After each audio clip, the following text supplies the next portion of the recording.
हरे कृष्णा कृष्ण कृष्ण हरे हरे, हरे राम राम राम हरे हरे। श्री बृहद भागवतामृतम तृतीय अध्याय भजनम। द्वितीय अध्याय में हम लोगों ने सुना, सत्यलोक में भगवान ने स्वयं गोप कुमार को आदेश प्रदान किया कि तुम यहाँ से चले जाओ, चिंता मत करो, तुम्हें महाकालपुर अर्थात मुक्ति लोक में मेरे यहाँ से भी और श्रेष्ठ स्वरूप के दर्शन होंगे। श्री गोप कुमार उवाच ब्रह्म लोकादिमां पृथ्वीम आगच्छन् दृष्टवानहं पूर्वं यत्र यदासीत् तद्गंधो अप्यस्ति न कुत्रचित्। हे गोप कुमार ब्राह्मण से बोले, हे ब्राह्मण, मैंने ब्रह्मलोक से इस पृथ्वी पर आकर के देखा। ब्रह्मलोकाद इमाम पृथ्वीम आगच्छन्, मैं ब्रह्मलोक से इस पृथ्वी पर आ गया। दृष्टवान अहम, यहाँ आकर के मैंने देखा। पूर्वम यत्र यद आसीत, पहले जो यहाँ पर था, पहले मतलब पहले कब की बात कर रहे हैं?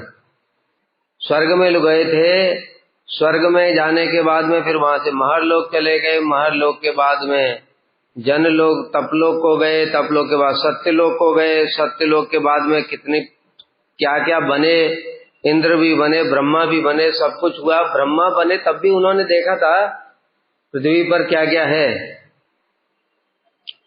लेकिन अभी जब लौट करके आए तो देखा कि जो कुछ पहले मतलब पहले जो राजा महाराजा लोग ये सब थे, कुछ भी नहीं है,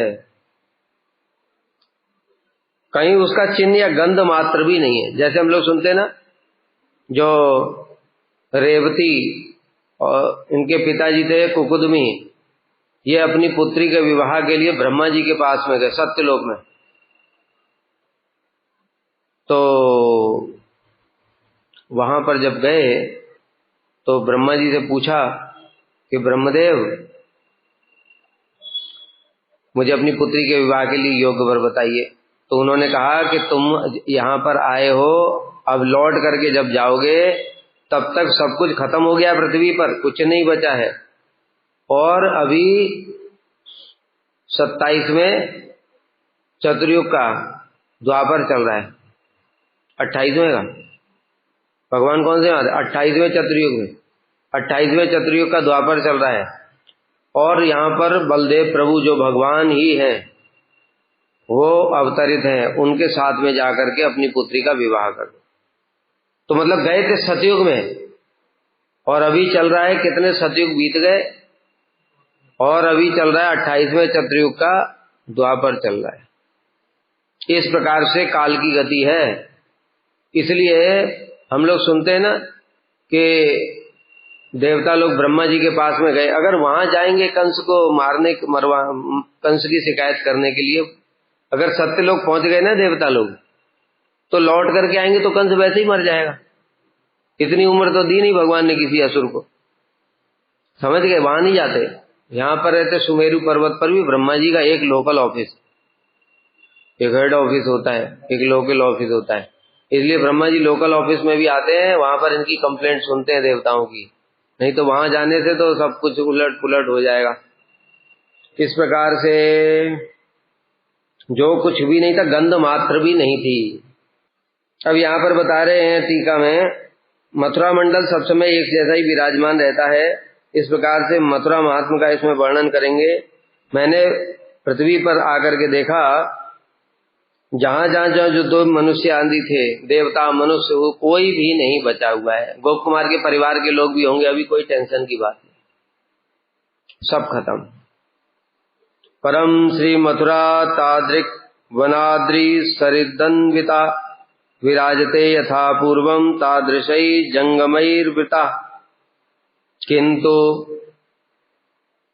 जो मथुरा भूमि है उसका कुछ नहीं बिगड़ा, केवल मथुरा मंडल में ही अद्रि पर्वत, सरिता नदी, वन और तादृशी जंगमई चल अचल प्राणी जो उसमें मथुरा मंडल में विराजमान थे, यथा पूर्वम पहले के जैसे ही विराजमान थे, क्योंकि धाम उसके ऊपर में प्रलय काल कोई भी असर नहीं डाल सकता। धाम चिन्मय वस्तु है, धाम श्री बलदेव प्रभु का प्रकाश है, स्वयं बलदेव प्रभु ही धाम है। तो बलदेव प्रभु का भला ये जड़ काल क्या बिगाड़ लेगा, इसलिए धाम सब समय चिन्मय होता है।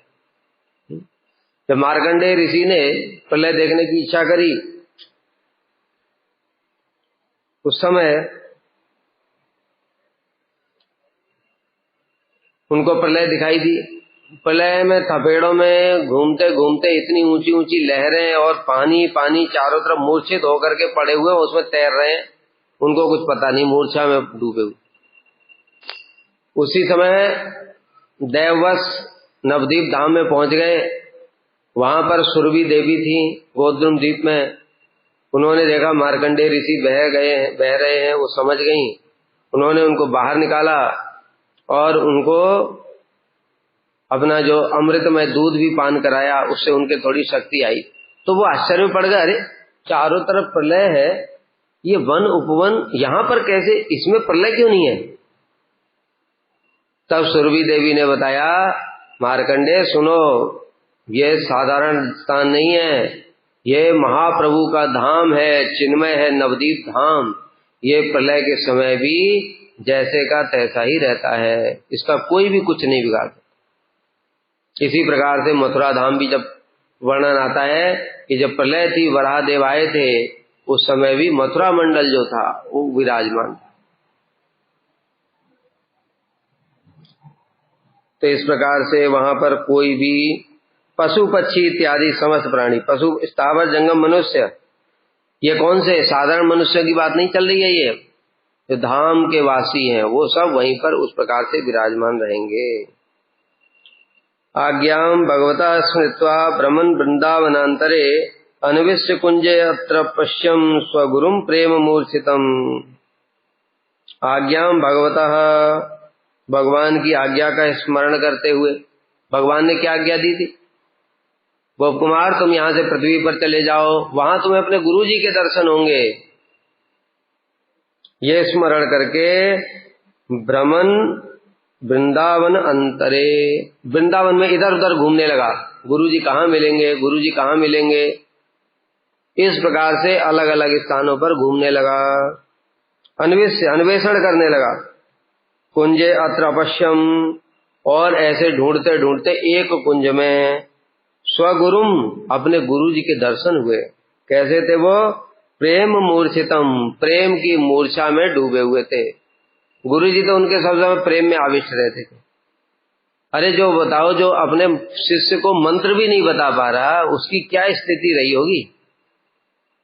इसलिए कहते हैं ना, महाभागवत अवस्था में गुरु कृपा कर नहीं सकते, इसलिए वो अपने स्थान से नीचे उतरते हैं, अर्थात अपने भावों का संवरण करके मध्यम अवस्था में आते। उत्तम अवस्था में कृपा नहीं संभव, क्योंकि उत्तम अवस्था में किसी को ये देखते ही नहीं है कि ये कष्ट पा रहा है और ये सुखी है, इसको देना चाहिए, इसको नहीं देना चाहिए, ऐसा नहीं देखते। वो देखते सभी लोग, सभी के अंदर भगवान है, ये सारे के सारे जीव कृष्ण के दास हैं, सब सेवा कर रहे हैं, उल्टा मैं ही सेवा नहीं कर पा रहा हूं।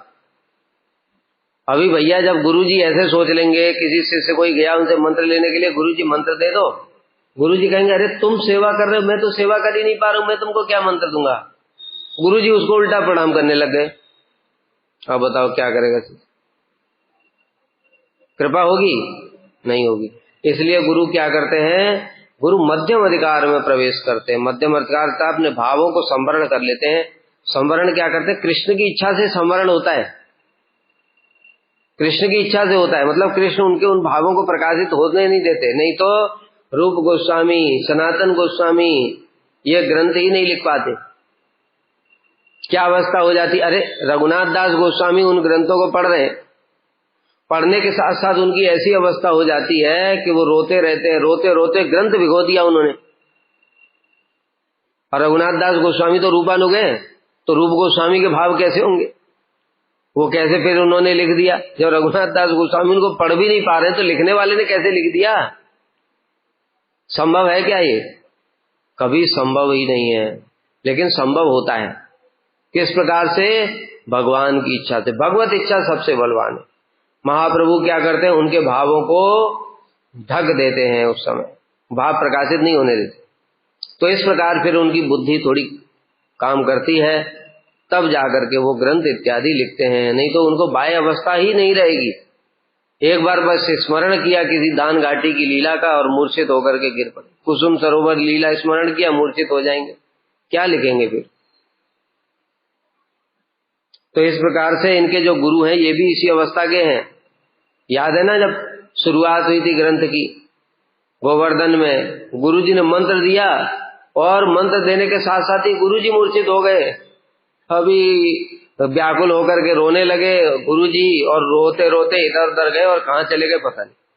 मंत्र ही ठीक से हुआ नहीं, बता ही नहीं पाए। मंत्र ही बताया खाली, कैसे करना है कैसे नहीं करना है, किसका मंत्र है, कौन इसका इष्ट देव, कुछ भी नहीं। ऐसे गुरु हैं ये। तो इसलिए यहां पर भी एक कुंज में अपने गुरु जी का दर्शन प्राप्त हुआ, किंतु दर्शन क्या होता? प्रेम मूर्छितम। गुरु जी प्रेम की मूर्छित अवस्था में विराजमान थे। प्रायसई बहुभी स्वास्थ्यम नीतो असो बीचमाम नतम परिरेवे अथ सर्वज्ञो बुबधई मन मनोरथम। प्रायसई बहुभी, मैंने बहुत सारा प्रयास किया। किस लिए प्रयास किया? गुरु जी की मूर्छा टूट जाए। गुरुदेव कृपा करके आप उठ जाइए, अस्वस्थ लीला मत कीजिए। और थोड़ा जल लेकर के आए, उनके छींटे मारे। गुरु जी के उस समय मुख से झाग निकल रहा था, नाक से पानी बह रहा था, मुख से लार निकल रही थी। प्रेम अवस्था के लक्षण जितने थे वो सब उनके शरीर में प्रकट हो रहे थे। गुरु जी को शरीर की शुद्ध बुद्धि नहीं, जैसे महाप्रभु के निकलता था। बड़ी विचित्र दशा है गुरु जी, आंखों से आंसू बहे जा रहे हैं, इतने आंसू बह रहे कि कीचड़ हो गया, वहां कीचड़ में ही पड़े हुए, आंसुओं से कीचड़ हो गया। ये सब हम कल्पना नहीं कर सकते, ये सब प्रेम अवस्था है।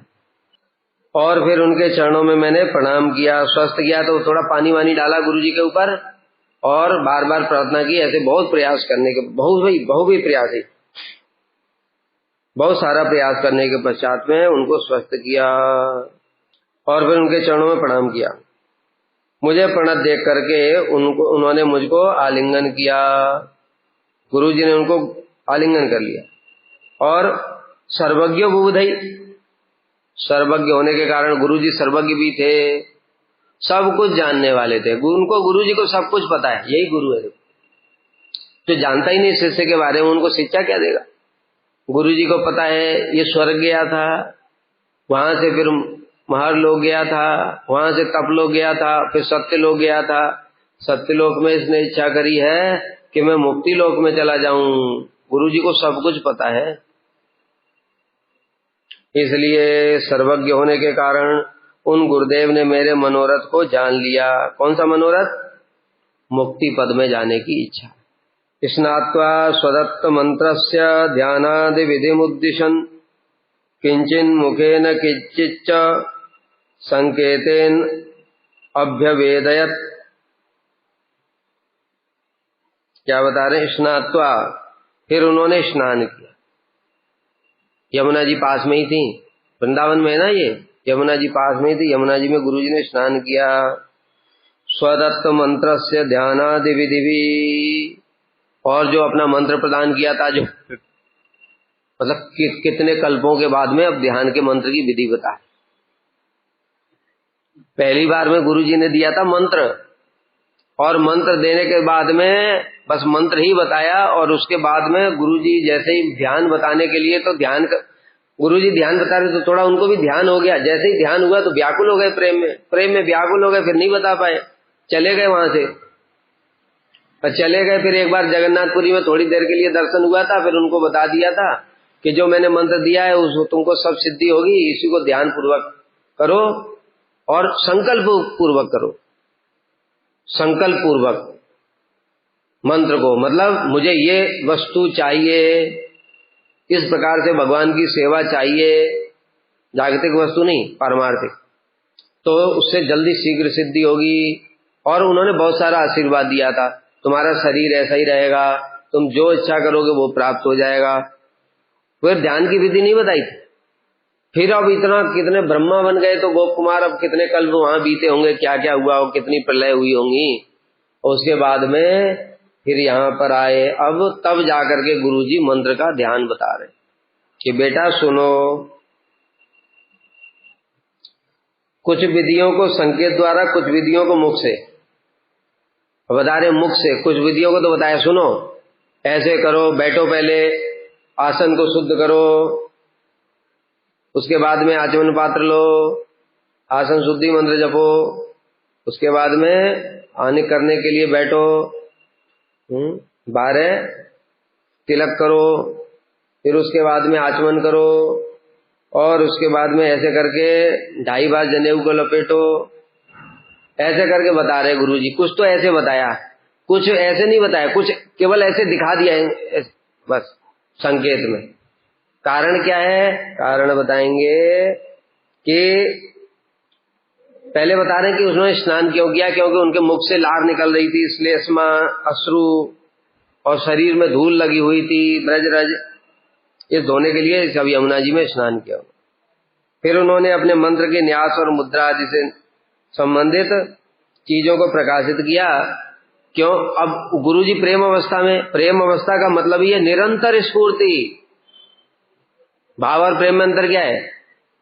भाव अवस्था में कभी कभी स्फूर्ति होती, कभी नाम रूप स्फूर्ति हो गई, लीला गुण स्फूर्ति हो गई, कभी भगवान के स्वरूप की स्फूर्ति हो गई।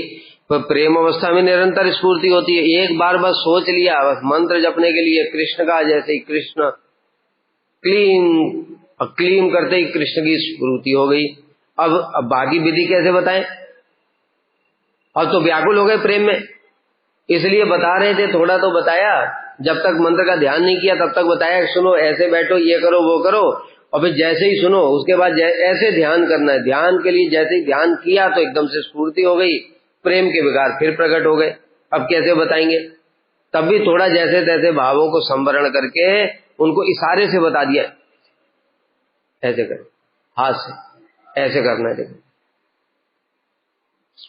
इष्ट देव के स्मरण हेतु अत्यधिक प्रेम के आविर्भाव है, वे मुख से कुछ नहीं बोल सकते, इसलिए हस्त चालन इत्यादि के द्वारा संकेतों में उन्होंने मुझे उपदेश प्रदान किया।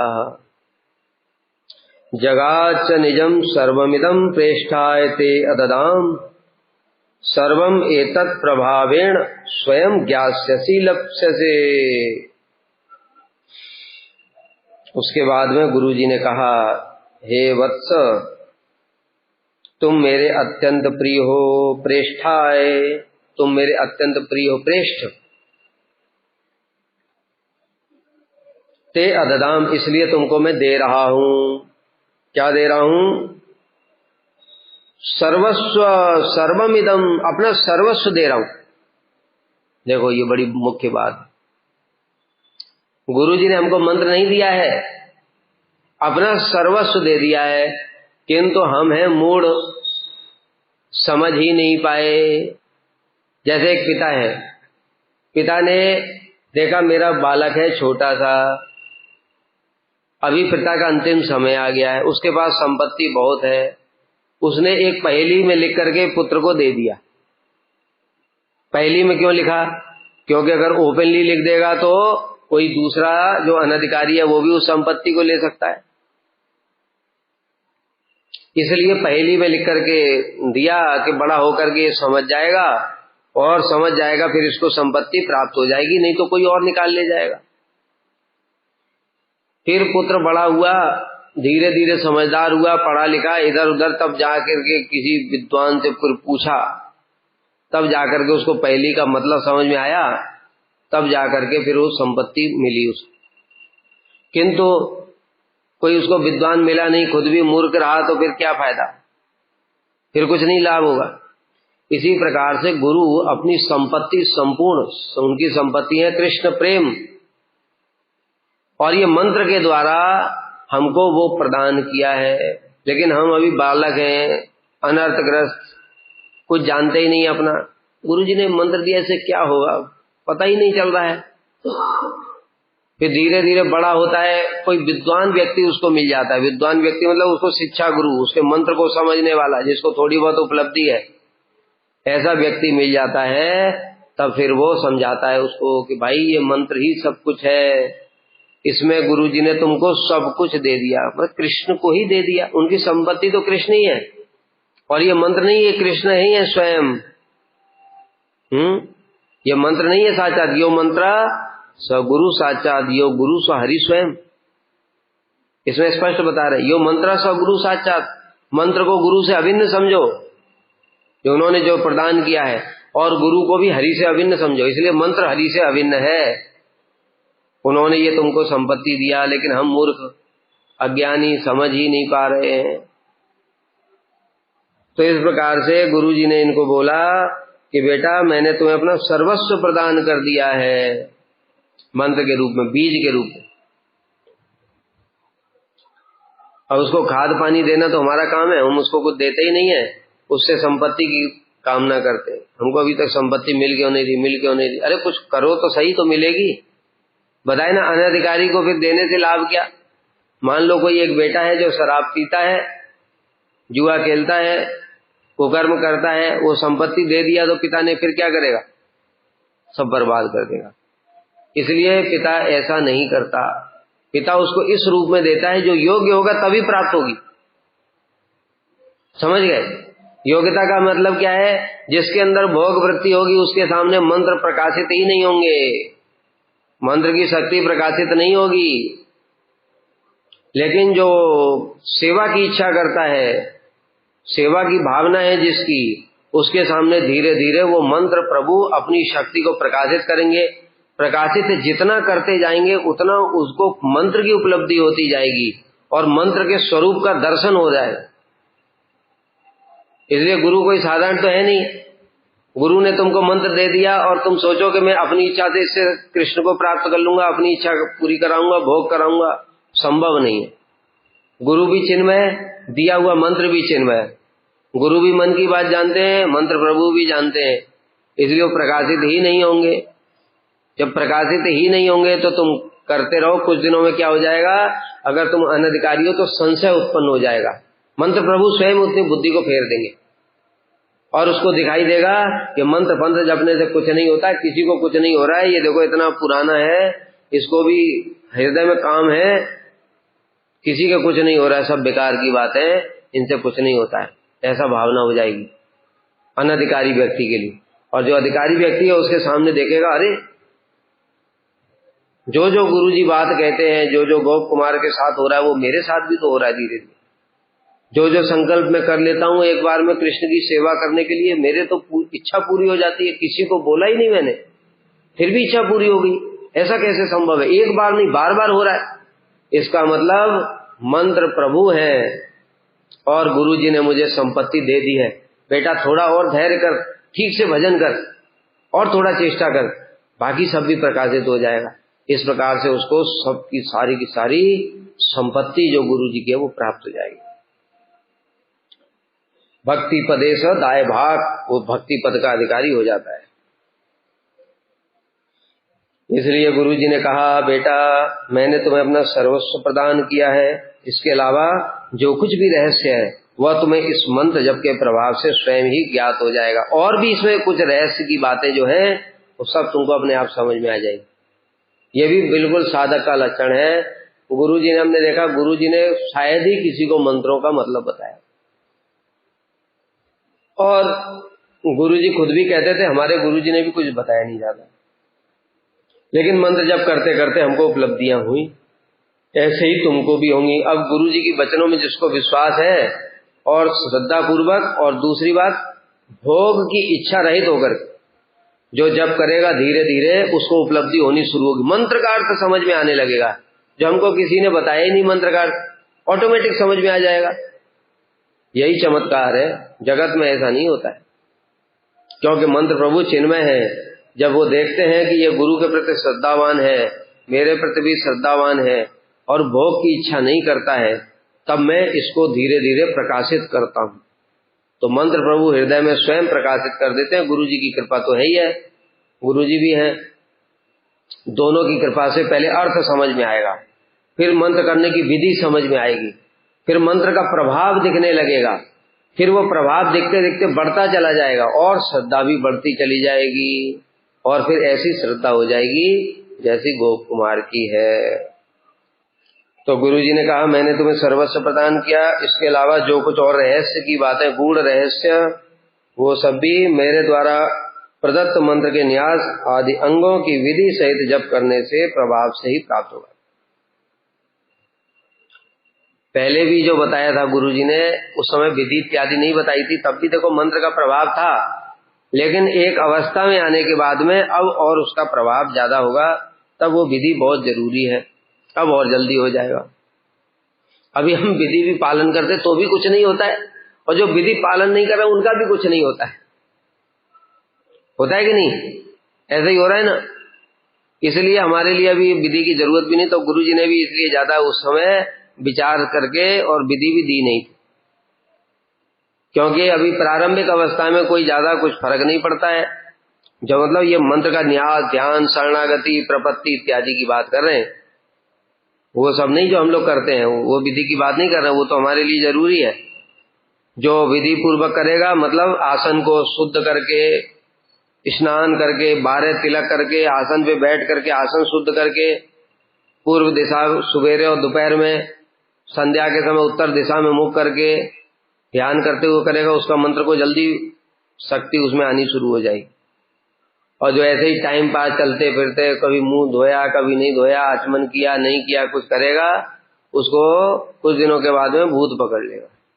फिर वो कहेगा, मैं तो मंत्र जप कर रहा हूँ, एक तो दीक्षा भी लिया है। लोग भी कहेंगे, अरे इसको कैसे पकड़ लिया भूत ने, इसने तो दीक्षा लिया। अरे क्या दीक्षा लिया, फॉर्मेलिटी किया तो काने फू, वो मंत्र कहाँ जप रहा है? उसके लिए मंत्र नहीं है, वो शब्द रह गया है, मंत्र ब्रह्म नहीं बचा है। मंत्र ब्रह्म जो जप करेगा उसके अंदर तेज आ जाता है। तो इस प्रकार से इसके उद्देश्य साधन, साध्य और साधन को स्वयं ही जान पाओगे, ये बिल्कुल सत्य बात है। धीरे धीरे मंत्र जप करते करते सब कुछ पता चल, कुछ प्रश्न पूछने की आवश्यकता नहीं है किसी से भी, सब कुछ पता चल जाता है। विधि निषेध कैसे करना है, कैसे नहीं करना है, क्या चिंतन करना है, सब कुछ पता चल जाता है। हर्षेण महता तस्य पादयो पतिते मयि, सो अंतर्हित इवागच्छद्यत्र कुत्रापि अलक्षितम्। हर्षेण महता, महत अत्यंत हर्षित हो गया मैं। गुरु जी ने ऐसा कृपा पहले से ही उनके ऊपर ऐसी अद्भुत कृपा कर रखी है, पहले से ही हर्षित थे, लेकिन अब और भी विशेष कृपा कर दी गुरु जी ने, इसलिए अत्यंत हर्षित हो गया। और हर्षित होकर के गुरु जी के चरण कमलों में गिर पड़ा। हम लोग क्यों नहीं गिर पा रहे? क्योंकि हमको अनुभूति नहीं हो रही। अब ये गोप कुमार इतना अनुभूति कर चुके हैं, गुरु जी ने कृपा करके मुझे मंत्र दी। कहाँ मैं गोवर्धन में गैया चराता था, मतलब इधर उधर बालकों के साथ खेल रहे, कूद रहे, घूम रहे, कुछ काम ही नहीं है। गाय चरा करके वो जीवन यापन करना, जैसे और बालक करते हैं ऐसे जीवन यापन करते, शादी करते, मर जाते। कहाँ वहां नरक में पड़ा हुआ था, और नरक में पड़ करके गुरु जी ने मुझे वहां से उद्धार कर दिया। मंत्र, मेरी कोई योग्यता भी नहीं, कुछ भी नहीं जानता था। मतलब जो व्यक्ति इतना भी नहीं जानता कि मंत्र किसका है, उसकी क्या योग्यता थी? मंत्र दे दिया, पता ही नहीं ये मंत्र कौन है, किसके लिए है, क्या होगा, इससे क्या मिलेगा, कुछ नहीं पता। ऐसी अवस्था से और फिर राजा बना दिया जगन्नाथपुरी में मंत्र ने स्वर्ग का इंद्र बना दिया, मंत्र ने सारे भगवान के अवतारों के दर्शन करा दिए, मंत्र ने ब्रह्मा पद दे दिया। तब वो गुरु जी के शरणागत, अब जो होगा वो पहले वाला अब नहीं है। पहले जो हम लोग शरणागत भी हो रहे हैं ना, अभी जो हम प्रणाम करते हैं वो प्रणाम नहीं है। जो शास्त्र में लिखा है वो कोई गलत बात नहीं है। एक प्रणाम करने से ही सब कुछ हो जाता है, शास्त्र में ऐसा लिखा है। देख रहे हो, दिन में 3 बार तो ऐसी आरती के बाद प्रणाम करते हैं, उसके बाद और 2-4 बार और कथा के बाद, ये परिक्रमा के बाद इधर उधर करके 10 बार तो कम से कम प्रणाम। कुछ नहीं हो रहा है, शास्त्र में लगता है गलत ही लिखा है। अरे प्रणाम कहाँ कर रहे हैं? प्रणाम तो वो है अब जो गोप कुमार ने किया, इसको प्रणाम कहते हैं। समझ में आ रही बात? राधा कुंड की महिमा सुनो, उसमें क्या कह रहे हैं, राधा कुंड में जो एक बार भी स्नान कर लेता है प्रेमामृताप्लावनाद, उसको कृष्ण प्रेम प्राप्त हो जाता है। हमारा स्नान क्या हो रहा है, हम स्नान नहीं कर रहे, हम तो खाली शरीर से जाके डुबकी मार करके चले आते, इसको स्नान नहीं कहते। स्नान ये होता है, ये जो गुरु जी है ना कि ये प्रेम में स्नान कर, ये राधा कुंड में स्नान इनका होगा। और जैसे ही स्नान करेंगे सारे शरीर में रोमांच कंप अश्रु क्या क्या होगा पता नहीं, वो स्नान। ठीक है, अरे हम स्नान क्या करेंगे राधा कुंड में, हमको तो दर्शन भी नहीं हो रहा है, तुम स्नान क्या कर लोगे? स्नान करने के लिए दर्शन तो होना चाहिए पहले। अरे कहाँ स्नान करोगे, हम तो जो ऊपर में आवरण है उसी में जाकर के, राधा कुंड चिन्ह में है, हमारे आंखें जड़ है, कैसे स्नान कर लोगे तुम? कहाँ बस स्नान का अभिमान करके चले आए। ये स्नान होता है, ये ध्यान होता है और ये प्रणाम होता है। अब इन्होंने जो प्रणाम किया गुरु जी को, ये प्रणाम है, ये एक ही प्रणाम जो है वो करोड़ों करोड़ों प्रणाम के बराबर। शरण कमलों, क्योंकि ये अब पूर्ण शरणागत है, इसको उपलब्धि हो चुकी है गुरु जी की कृपा की, ये पूर्ण शरणागत हो गया। अब जो गुरु जी जैसा कहेंगे वैसा ही पालन करेगा, स्वप्न में भी कुछ उसका विरोध नहीं करेगा, कोई चिंता भी नहीं करेगा कभी, सो जो जैसा गुरु हो बस है। और हम लोग जैसे ही गुरु जी ने कुछ बोला संकल्प विकल्प में, ये ठीक है ये ठीक नहीं है, गुरु जी ने ऐसा क्यों बोला, ये क्या, ये कोई प्रणाम है? इसलिए फल भी नहीं। हम लोगों को जो मिल रहा है वो अधिकार के अनुसार ही मिल रहा है। इसलिए धैर्य बना के रखो और इस अवस्था तक पहुंचने की कोशिश करो, तब होगा। तो चरण कमलों में गिर गया, किंतु उसी क्षण वे अंतर्धान होने की भांति। अब गुरु जी तो बताए ना सब समय प्रेम में आविष्ट रहते हैं, वो तो गोप कुमार के लिए थोड़ा आ गए थे, तो गुरु जी उसी समय अंतर्धान हो, अंतर्धान होने की भांति अलक्षित रूप में कहीं चले गए। वो तो बताए ना पहले भी ऐसे ही थे। मैं निर्धारित नहीं कर सका वे कहाँ गए, इनको नहीं समझ में आ सकता। अंज तद्वियोगार्थम मनोविष्टभ्य यत्नतः यथा देशम स्वमंत्रम तम प्रवृत्तो जब तुम आदरात। अहंच तद वियोगार्थम, मैं उनके वियोग में, अभी गुरु जी चले गए और गुरु जी की महिमा की उपलब्धि हो और गुरु जी चले जाएं, तब उसकी क्या स्थिति होगी स्थिति की, जैसे हमारे परम गुरुदेव जी होते। प्रभुपाद के समाधि में पहुंचने के बाद में प्रभुपाद शब्द भी मुख से नहीं निकलता था, प्रभु प्रभु करके ऐसे करके क्रंदन करने लगते, गला रुद्ध हो जाता, कथा क्या बोलेंगे, प्रभुपाद भी नहीं बोल पाते थे। क्यों? उनको उपलब्धि थी मेरे गुरु क्या वस्तु है, हमको उपलब्धि ही नहीं है। उपलब्धि नहीं है तो फिर वियोग भी नहीं है।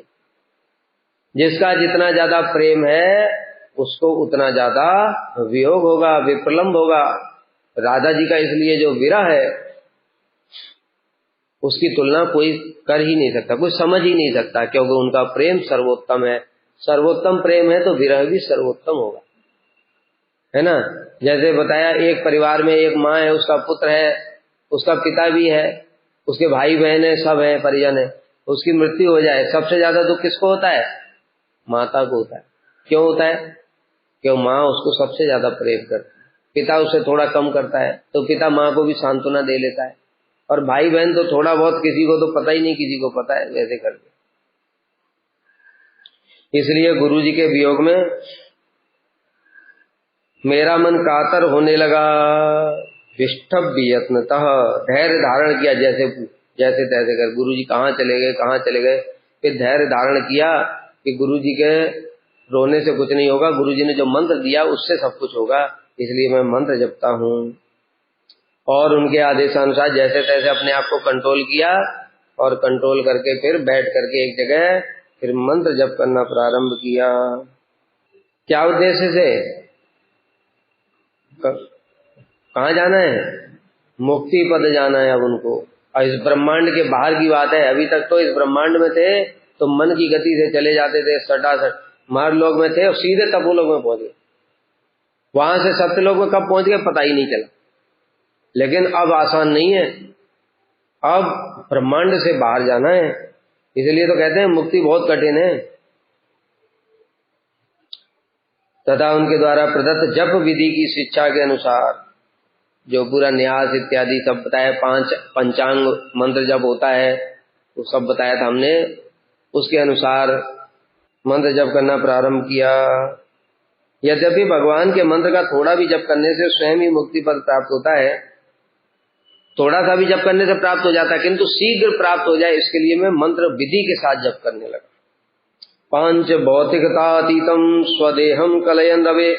अब यहां से जो बताएंगे वो हम अपनी बुद्धि से नहीं समझ सकते, ये सब बुद्धि मन सबके परे की बात है, ये केवल अनुभूति का विषय, इसलिए ज्यादा दिमाग मत चलाना, सुनते रहो बस। निर्विद्य मंडलम गच्छन ऊर्ध्वम लोकान व्यलोकयन पांच भौतिकता अतीतम। जप के प्रभाव से थोड़ी देर में उन्होंने देखा कि मेरा शरीर 5 भौतिक से ऊपर उठ गया है। 5 भौतिक ऊपर उठ गया मतलब ये मत सोचो कि वो शरीर जो है, जैसे हम लोग जब मरते हैं तो शरीर छोड़ के चले जाते हैं दूसरा शरीर में, ये नहीं है इसका मतलब, क्योंकि तब भी मन बुद्धि अहंकार जड़ रहता है, समझ गए? मन बुद्धि अहंकार जड़ रहता है कि नहीं, चित्त, ये चारों रहता है सूक्ष्म शरीर में, और सूक्ष्म शरीर सब समय आत्मा के साथ में रहता है, इससे भी और ऊपर उठ जाएगा। इनको भी एक अलग रूप में दर्शन करेगा, ये दर्शन करेगा कि मैं इस शरीर में होते हुए भी नहीं हूं। जैसे जो महापुरुष लोग होते हैं, कौन से? मुक्त महापुरुष, उनकी ऐसी अवस्था होती है। इसलिए तो बताया जड़ भरत को वो लेकर के जा रहे हैं, क्यों नहीं उनको चिंता है कि मुझे काट देंगे, क्योंकि वो आत्म धर्म में प्रतिष्ठित है, उनके अंदर जड़ का कोई अभिमान ही नहीं है। और ये जो डाकू लोग हैं ये केवल जड़ शरीर को देख, दोनों के दर्शन में बहुत अंतर होने के कारण उनको कोई प्रभाव नहीं पड़ता। फिर तो ये एक ऐसी अवस्था की बात कर रहे हैं जिसको हम अपनी बुद्धि मन और किसी भी वस्तु के द्वारा समझ नहीं सकते, अनुभव करने की वस्तु है ये। और इतना अनुभव अभी हमको इस लेवल में पहुंचने को हमारी सामर्थ्य लग नहीं रही। मेरा शरीर पंचभूत से अतीत किसी एक अपार्थिव देह में बदल गया। अपार्थिव, पार्थिव मतलब पंच तत्वों से युक्त, अपार्थिव मतलब चिन्मय हो गया है। चिन्मय शरीर मतलब ये जो स्थूल और सूक्ष्म दोनों अभिमान को त्यागने से ही उसके बाद में ही वहां प्रवेश कर सकता है। स्थूल और सूक्ष्म दोनों अभिमान त्याग होने पड़ते हैं, तब जाकर के मुक्ति लोक में जा पाएगा। वो साधारण बात नहीं है, इसलिए बताया। सूक्ष्म अभिमान तो रहता ही है। जड़, देखो जड़ शरीर, किसी ने सुसाइड कर लिया, जड़ शरीर तो मर गया, जला दिया उसको, लेकिन फिर भी वो कह रहा है ना मुझे इसने मारा था, ये मेरा बेटा है, ये मेरी बेटी, अपना सब नाम बता रहा है। जब तांत्रिक ने पूछा उससे बता कौन है तू, तो पूरा बता रहा है, मैं ये हूं, मैं वहां रहता था, ऐसे ऐसे मरा, सब बता रहा है। इसका मतलब क्या है?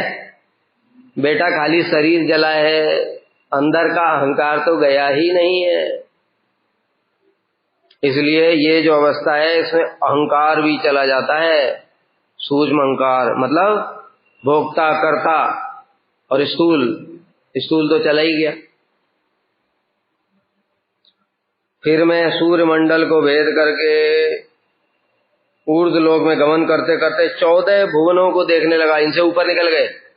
ब्रह्मांड 14 जो आवरण ब्रह्मांड है, जो 14 लोगों का, इसके ऊपर निकल करके दूर से देख रहे हैं। अब जब ये इस शरीर से ऊपर उठ जाता है जब आत्मा, तब उसको वास्तव में दिखाई पड़ता है ये माया कैसी है, जो माया के अंदर में ही है। जैसे एग्जाम्पल देता हूं, एक जादूगर है, एक जादूगर है और वो जादू कर रहा है, और वो लोग बैठ करके देख रहे हैं, सारे सैकड़ों हजारों लोग बैठे हुए हैं। और जादूगर ने दिखाया कि एक लड़की का उसने गला काट दिया, और सारे के सारे लोग, हजारों लोग क्या देख रहे हैं? लड़की का गला काट दिया। लेकिन जादूगर क्या देख रहा है? जादूगर क्या देख रहा है? गला कट गया।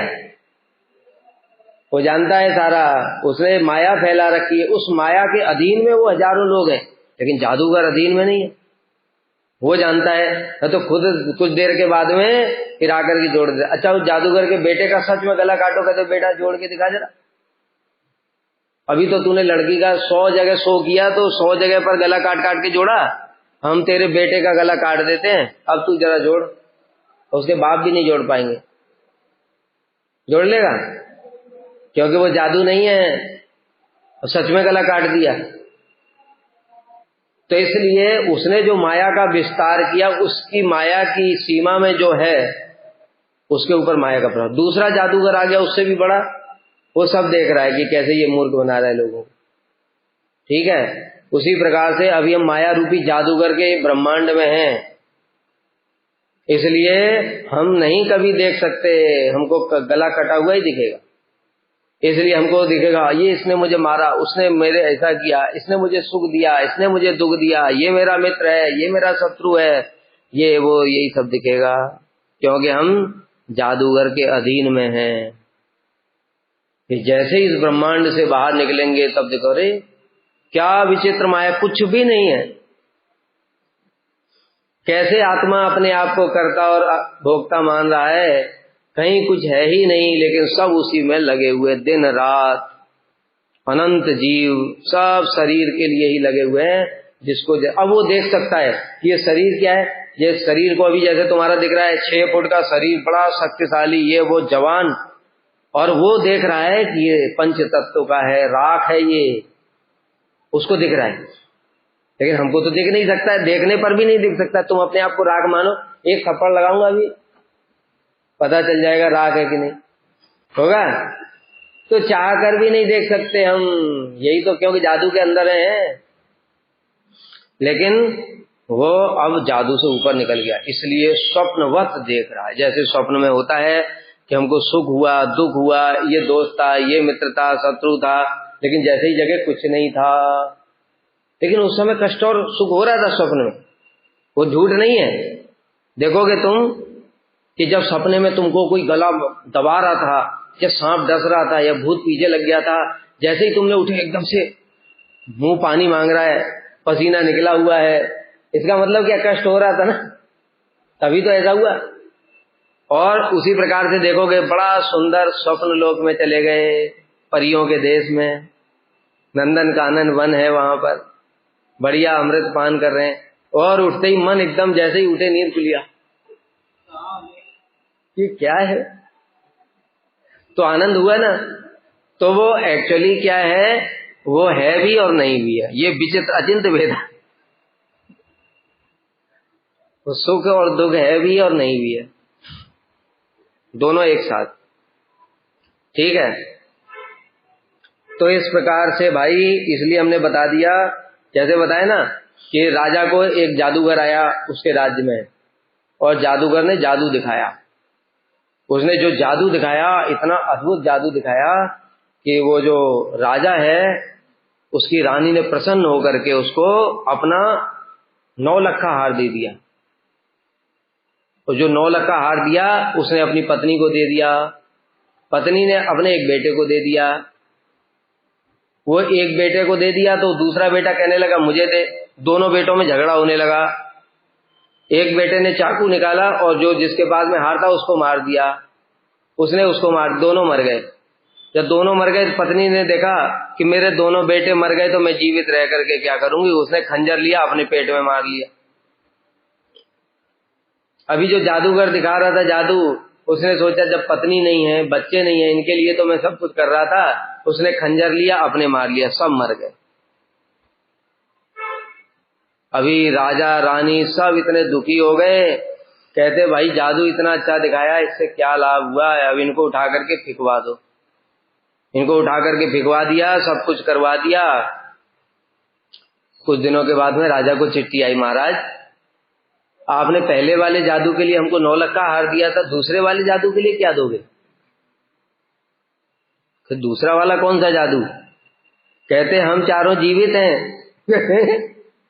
राजा सोचे जीवित है, कैसी बात कर रहा है, हमारे सामने चारों के चारों मरे हैं। कह रहे विश्वास नहीं है तो आप यहाँ करके देख लो। उसने अपना एड्रेस भेजा, राजा गया, जाकर कि चारों, दोनों बच्चे खेल रहे हैं, वो पत्नी के साथ में आराम से बैठा हुआ है। राजा देख करके हैरान रह गया। अब सोचो राजा है, राज्य का राजा सबसे बड़ा होता है, उसके मंत्री भी होंगे, सेनापति, सेना कितने लोग होंगे वहां, सब देख रहे थे, लेकिन कोई समझ पाया कि ये दूसरा जादू चल रहा है। इसी प्रकार से हम ये सब नहीं समझ सकते। जब इससे ऊपर जैसे ही उठ जाता है, आत्मधर्म में जैसे ही प्रतिष्ठित हो जाता है, जो भक्त लोग होते हैं वो, अथवा ऐसे ज्ञानी जो ऊपर निकल गए, वो देख पाते हैं और जगत कैसा मायामय है। इस प्रकार के समस्त आवरण उत्तरोत्तर विराट थे तथा उत्तरोत्तर, अब कैसे कैसे आवरण में ये पहुंचेंगे फिर हम लोग बताएंगे। अभी इनकी अनुभूति समझ लो कि कैसे कैसे हुआ।